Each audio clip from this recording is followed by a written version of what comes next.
mahigit 100 milyon ating pagitan.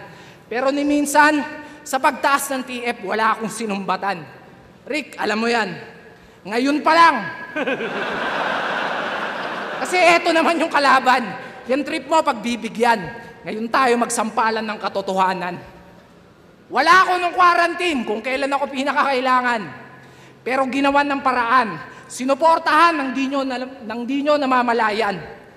Ilang porsyento ng sinasahod nyo, tanungin mo si Arik sino pinaguhugutan. Nag-aabono ako. Nag-aambag ka lang. Baka sabihin mo, lugi ka pa niyan.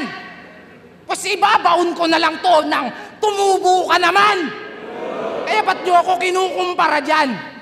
Ano, dahil number 2 to number 1? Yung ba dahilan? Ano to, bastusan?